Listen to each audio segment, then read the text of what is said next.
Hey, good evening time, everybody. We are back here. All right, so trying this little 2-pill out.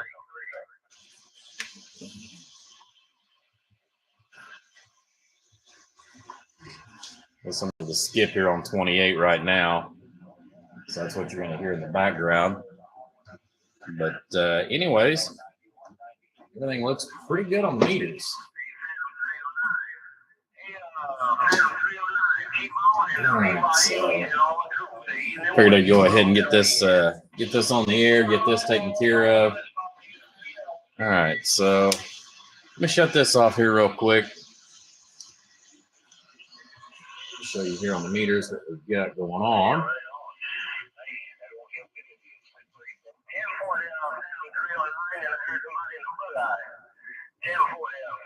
Let's see, where is my remote? Let's see, that's the wrong one. There we go.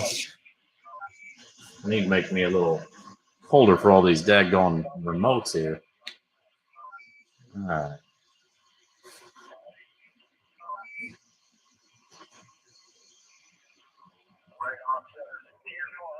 Hello, Mr. Nobody. Good evening time. All right, so I'm not going to worry too much about the skip out here, but hello, audio. So we'll look through here on our pass-through tune, which is our 5-watt slug going back to the radio. Hello, audio. So great on the pass-through. Good evening time, Mr. Donkey Stomper. Hello, Carl, Mr. Carlock. So pass-through is good. All right, so I'm gonna turn this on. Actually, let's see where we're at on our input. Let me turn these guys down a little bit. All right. So let's turn this up to a watt dead key. All right. This thing turned out actually a lot hotter than I was expecting, to be honest with you. So, good evening, Lee. Hello, Warren. So, all right. So, 1 watt dead key going into this. The radio itself, hello. We've got a 500 watt slug in 1X position for our PEP, 250 watt in RMS. So, hello, audio.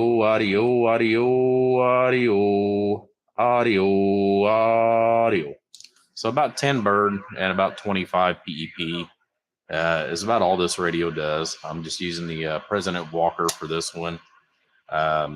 It's a pretty good little test radio. It's not going to overdrive it by no means. We got the variable wide open.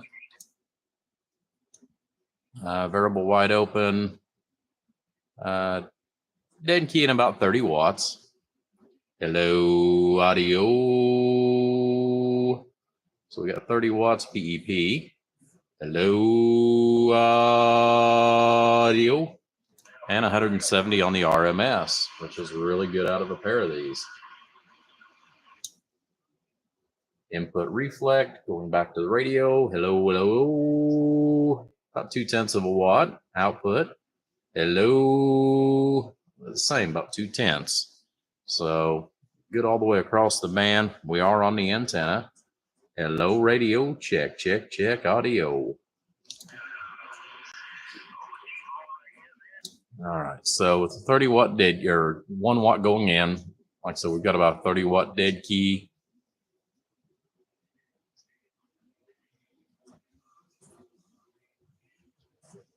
All right, so that should take us down to roughly about, let's see, what is that, about 5 watts, I think, with the variable all the way down. A little over 5 watts. So we got the variable all the way down. Hello, audio. Hello, audio. So just a little over 200 PEP. Hello. And about 70 on the RMS. So see if we can back this up here a little bit.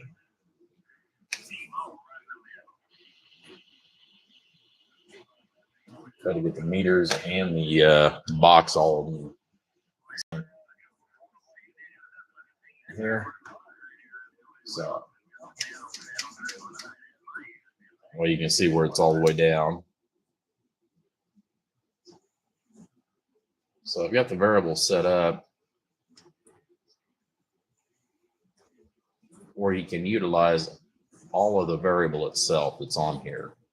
So put a small small bypass on the inside. That way this acts more like a modulator on the low end. All the way up. Hello, hello, hello, audio, audio. And sideband.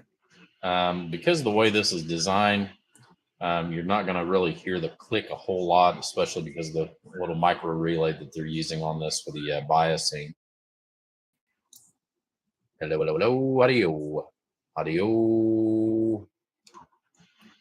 Does have a small delay for that. So, all right. So there's not a whole lot on these. I was actually really impressed because some of these, usually you'll have to touch up the input on the input tune here. So this way it'll set better. So this one, believe it or not, I actually was able to do a drop and play.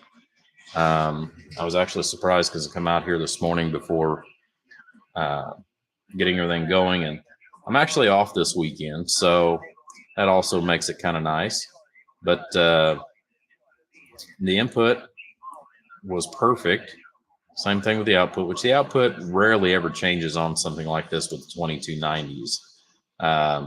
Usually about 10 to 15 puff difference. I have had one that I've had to change almost as much as 40 puff in order to go ahead and get the circuit to actually function properly that came in one time. So when somebody asks about just dropping a new set in and saying, ta-da, it's got good. Back in the days of Toshiba's, yes, you could do that and everything was fine, fine and right with the world. In the days of the HGs, that's not always the case. So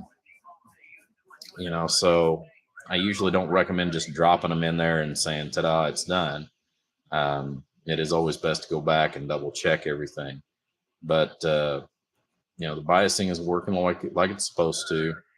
The tune wound up beautiful on this. Honestly, out of the 2290s, I've actually been getting more out of the 2290s than what I usually do out of the Toshiba's. The Toshiba's, I almost always got about 250. And here we've got a set of, here we've got 300 coming out of a set of the 2290s in the HGs. So it's one of the few transistors that HGs really knocked out of the ballpark. Let's see here. No, it's really not. When you get down to it in a small package like this, the 2290s are not far behind the regular 2879s. Yeah, and that's the other thing too, is we are on the M10 instead of the dummy load, which this one's small enough, and since it's late in the evening, I don't think I have to worry too much about bothering neighbors or anything like that. So, I really don't like running much over about 500-600 during the day because of the neighbors and stuff, because I don't want to have, I don't want to have any issues. The only other thing that we're going to add to this circuit is I'm going to put a safety diode in here on the positive wire to ground, just in case it was to be accidentally hooked up backwards. So that's the only other thing that's really going to be added to this circuit on the overall. But let's turn that off. I'm going to do that right now when we think of it. Gonna unhook the power.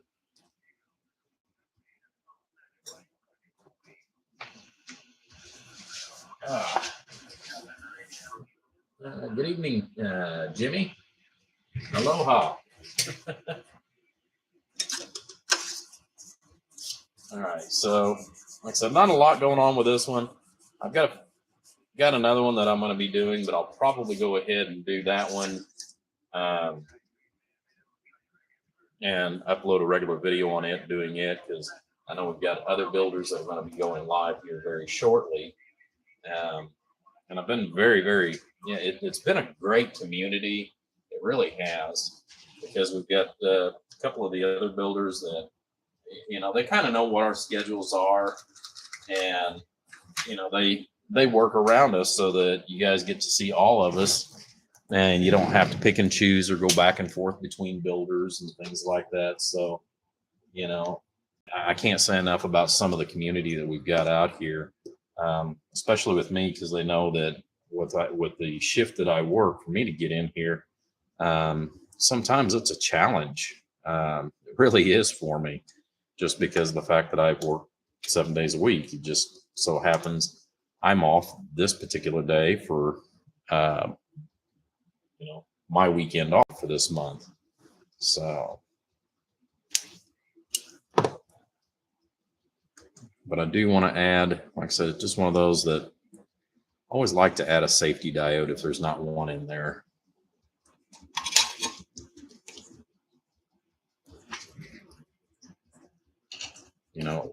The theory behind using the safety diodes too, and a lot of times I'll use anywhere from a 6 to a 10 amp, but there we go. Just gonna move that wire over a little bit to give me a little more room. But oftentimes I'll use a 10. The larger amplifiers, on the small ones it's really hard, but on the larger amplifiers, a lot of times you'll see me even put 2 of these in there. And the reason behind that is because what you want to try to achieve, and I've even used for safety diodes, this is going to be another one of those things, and some people may disagree with this, but I've done this in the past. Speaking of safety diodes. Yep. But for safety diodes, simple bridge rectifier. And what you're doing is you're going to use this the same way. You're going to hook your positive up to your positive lead, your negative to the ground, and then just cut off or bend them off out of the way, do away with them, whatever you want on the AC tabs. And what that does is that just doubles up the amount of inertia. But what you are trying to achieve is you want the diode. The diode is there to give its life to save the amplifier. It's also there to, if you have it fused properly, and one of the biggest builders, not to toot his horn or make his head grow big, that I really have to admire on this, that sends a fuse holder with every amplifier that I've seen him do for years, is Chad with Donkey Stomper. He sends a fuse, but what the theoretical behind the diode is you want this to blow the fuse. That way you know that there's a problem and you want to stop the problem before it takes out expensive devices. Now here, it's not too bad because, you've only got two 220, 290s. Worst case scenario, you blow those, have to have those put back in. But with the safety diode, yeah, you may blow that. You may blow the fuse. Okay, you're looking at $5. You replace both of those and you go on about your day and everything's happy. Versus the transistors, the 2290s, and I'm sure I'm out of date on the price of those. I've got those wrote up there on my bin. I think at $25.50 because I add like $1 something a piece for shipping. But anyhow, So replace $5 worth of parts or $50 worth of parts, essentially. So that's the theory behind using those. I know that some builders, they absolutely don't use them. They think it's a waste of time, money, blah blah blah. I know some of the best builders in the world, if they say that they have never ever hooked anything up backwards, that's hard for me to believe, because I've worked out here in the radio industry for nearly 30 years. I think 27, 28 years. And I can tell you for a fact, I've hooked up stuff even on my own workbench. I've hooked stuff up backwards.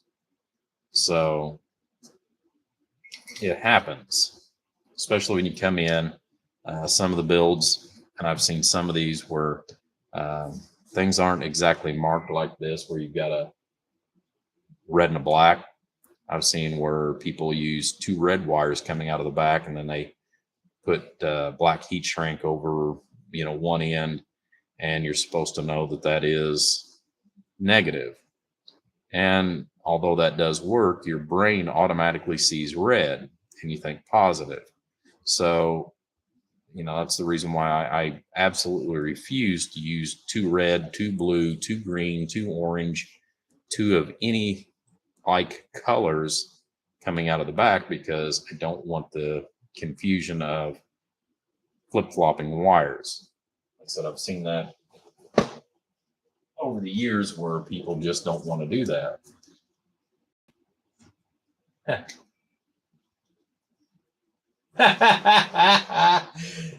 3 May never hooked anything up backwards. Yeah. But on something like, for example, like what Chad's using, we're building right now, which is that 64 pill. The last time I built a 32 pill, I actually used 2 bridge rectifiers and put those down in there and wired them in place for the fuses. And the reason why is theoretically that's 100 amps. That should be enough of a quick load because of the inertia on these to hopefully blow your fuse, and that way you don't have an issue. Now, something else, because where I've been talking with some of the other builders, one in particular,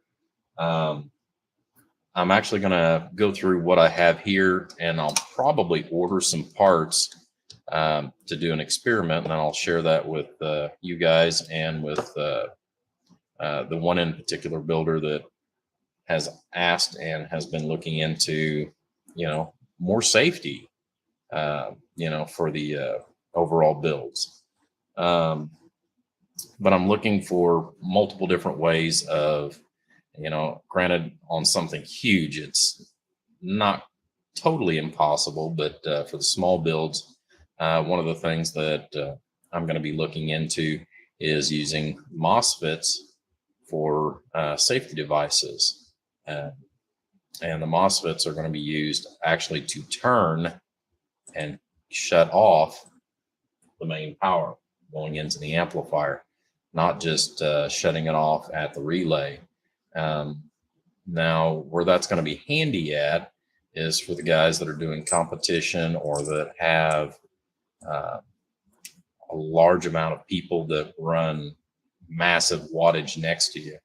For the guys that are in competition, I know that they have seen times where if they don't have things disconnected and what have you, what happens is with a large amount of RF coming back through your antenna system, it can actually turn on the transistors in your amplifier and cause it to go into oscillation without you even being keyed up, and therefore burning down your amplifier. And the only way to get that to stop is to shut off the main feed. So that's going to be something that's going to be coming up into another feed here hopefully within the next few weeks. Like I said, I've got to probably order some parts because I don't think I've got anything heavy enough. I've got small ones for small, very, very small circuits that are only like for a half an amp or something like that. But, for large current, for example, like this, this is going to draw about 20 amps. We need to look into something that's a little more robust for that. So that's going to be something that I'm going to look into, coming up with a safety circuit like that.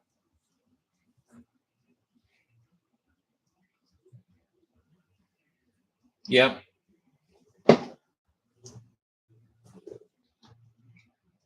Yeah, and I have to give, Chad, the, props for that, because it's something that he has seen multiple different times, and so he's actually given me the idea to, kind of research and something like that.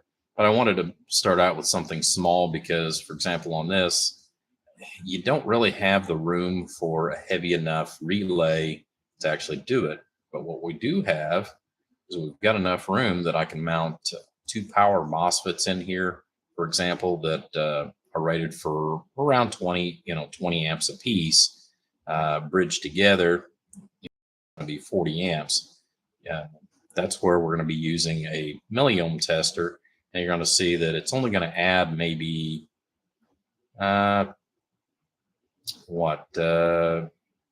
maybe 2.5 to 5 milliohms worth of resistance on the input wire. So it's not even going to be a 1 ohm.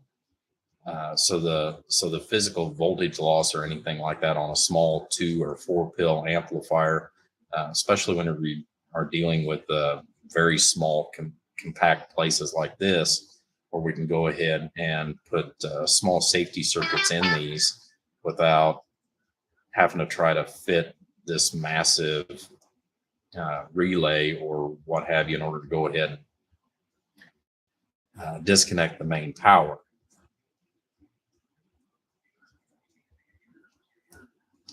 So, just little things like that.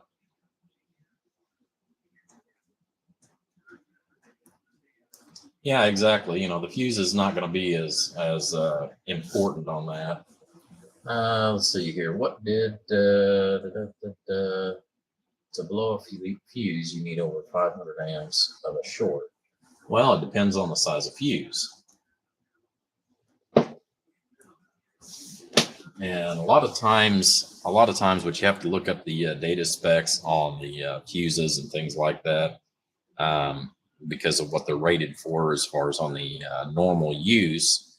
They've usually got a peak current, and the peak current is what you're hoping that will go back and blow your fuse so that you don't have a problem with it.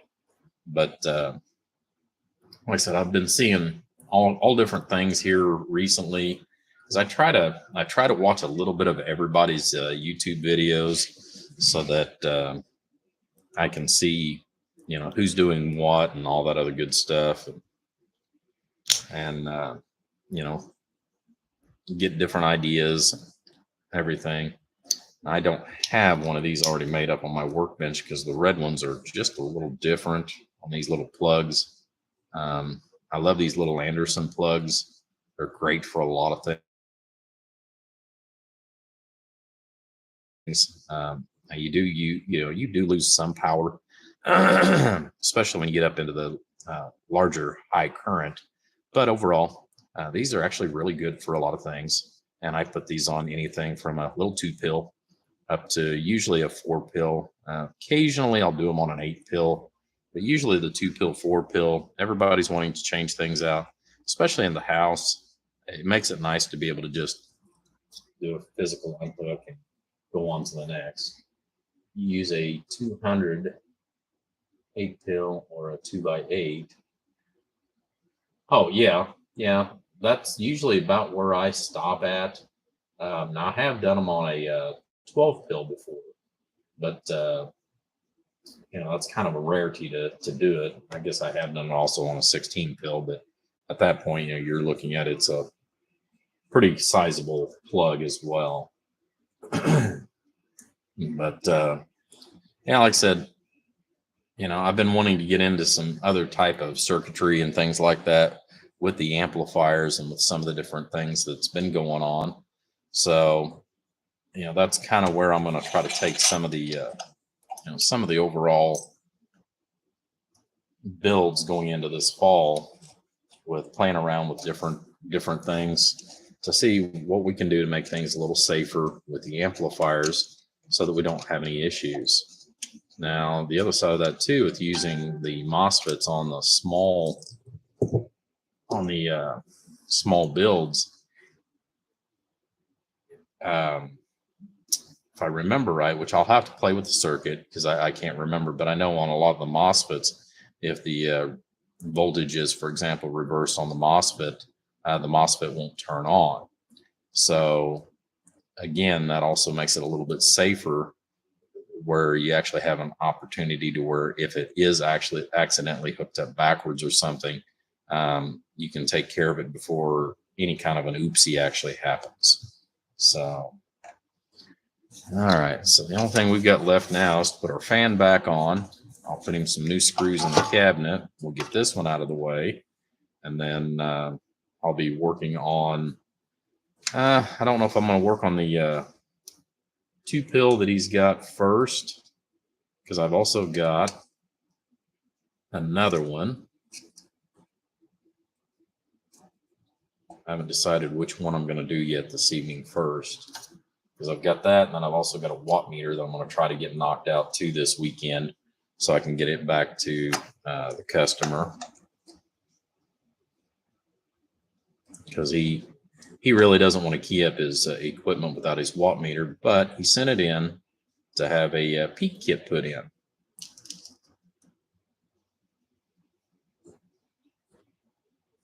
So we're going to put the peak kit in as well.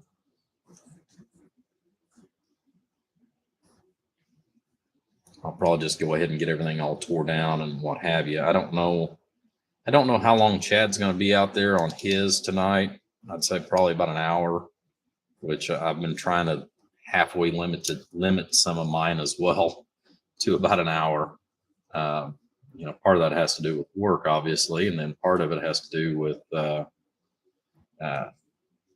videos get kind of long at that point. So I've been trying to make a few more short videos instead of doing all the really, really long live feeds that I have done in the past, where we do the, 4 or 5 hour marathons. So, all right.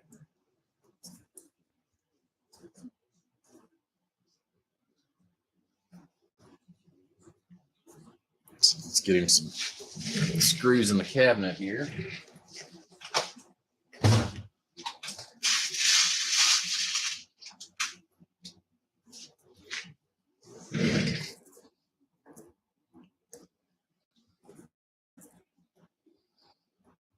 My screw gun. There it is.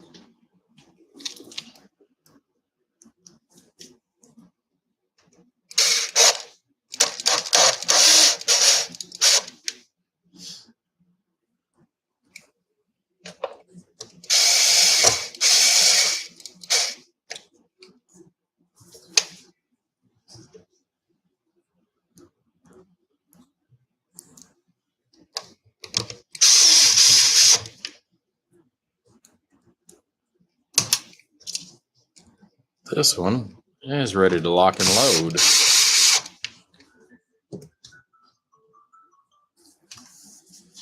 But it is going to be kind of nice. I woke up late today, mainly because I couldn't sleep in the first part of my day. Otherwise, I'd actually been out here a lot sooner. That was my intentions anyways.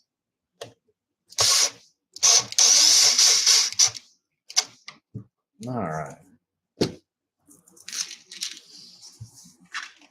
One down, a million more to go.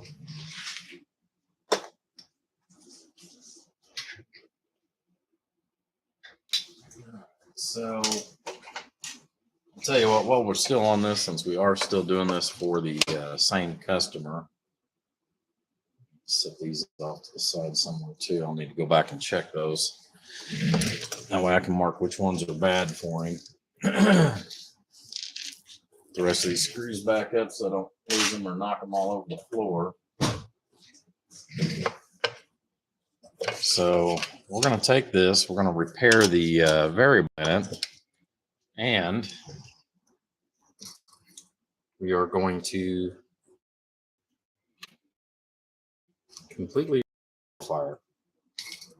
We'll leave as much of the original circuitry as we can, but we're going to have to pull the transformer out, and we're going to pull the 1 pill out. We're going to have to move the relay back because the 1/2-inch transformer is not going to work for a 2 pill. I'm sure it could, although I can't say that's something that I have ever done. I don't remember ever taking 2 pill and building a 2 pill with a 1/2-inch in and a 1/2-inch out.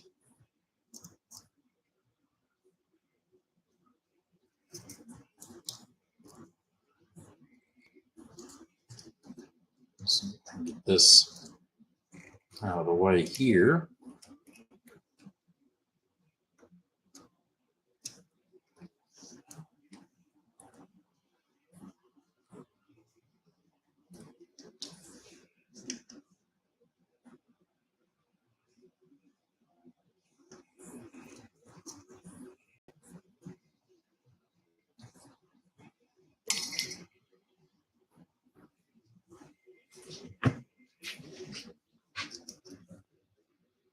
So the input and everything, I think we're going to be fine leaving the input just as it is.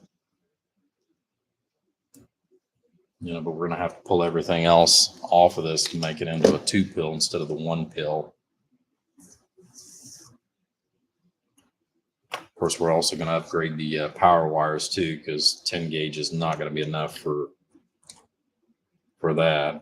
I mean, if it was a pair of 1446s, yeah, we'd be great. It would be golden.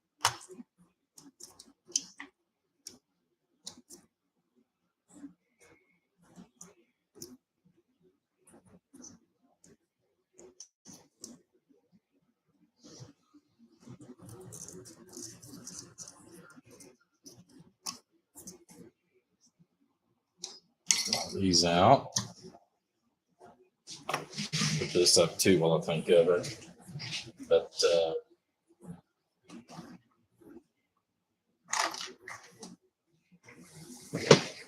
oh man, what we got here? It works. Let's done it.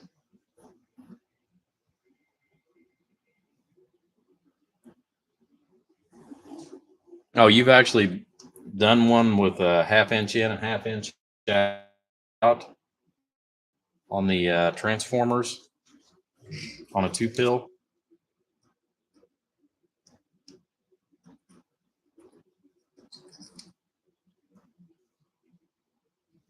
I've never built one that way. That's the reason why I'm asking.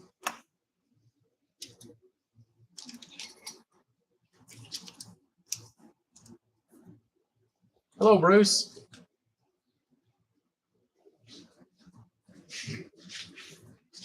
Well, I know if you're just needing a little bit or you need to kind of stifle what the output power is, I can kind of see that.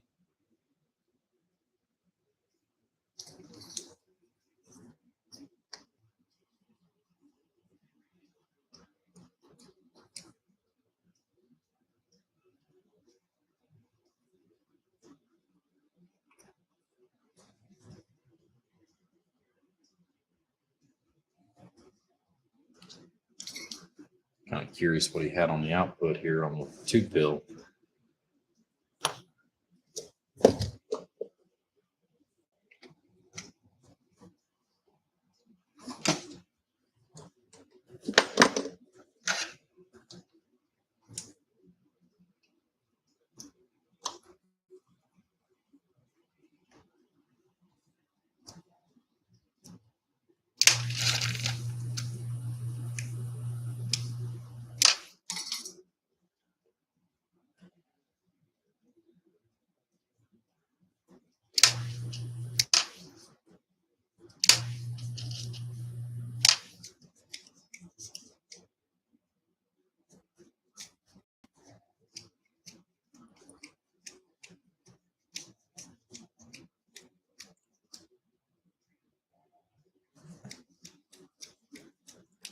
May have to change out that tip finally.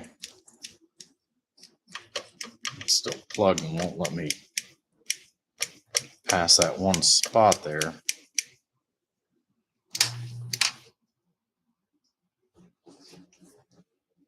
Let's see if we turn the temperature up, maybe it'll melt that last little bit that's on the back side of it here.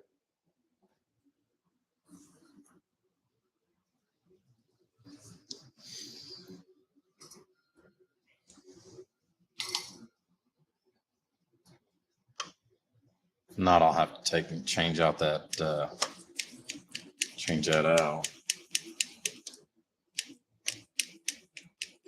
I know it ain't full from the other day.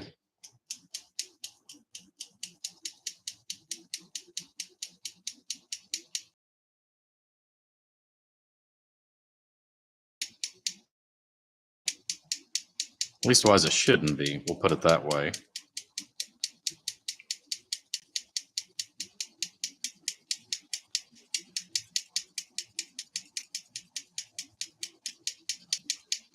Technology is great when it works, guys. Part and clean it. Like I said, we'll go ahead and get this pulled out the rest of the way. And, I'll come back probably to the night and do a video on this as well. Because I want to get this knocked out, get this taken care of for the guy.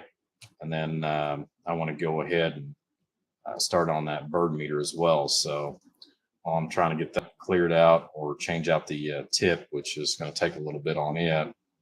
I'll get this relay moved back. So there should be enough wiring. All I'm going to have to do is unsolder the keying circuit also. That way I can push that relay back. I'm going to try to utilize everything that's already here, especially on the front end, since it's already got the biasing and everything in it, and then go from there. So this go around, when it's done, it will no longer be a BBI amp. It will be a Rainmaker amp. So get that schmoo here off of that. Blow all that flux and all the other good stuff out of it.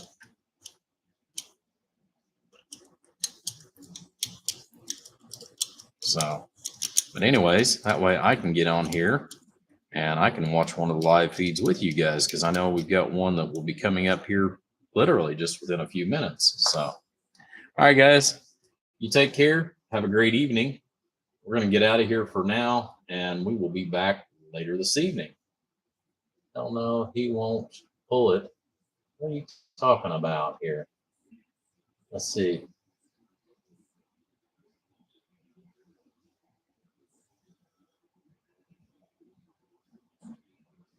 Yeah, well, I want to be able to, give him the option to run it a little bit harder. But yeah, like I said, I want to pull that out and at least make that an inch and a quarter. That way he can get just a skosh more out of it. So, but all right, guys, here. Like I said, I'll probably catch you guys over on Chad's feed, because I know he's got one, like I said, that's going to be starting up here very, very shortly. So, all right. I'll catch you on the next live feed. I will be back sometime.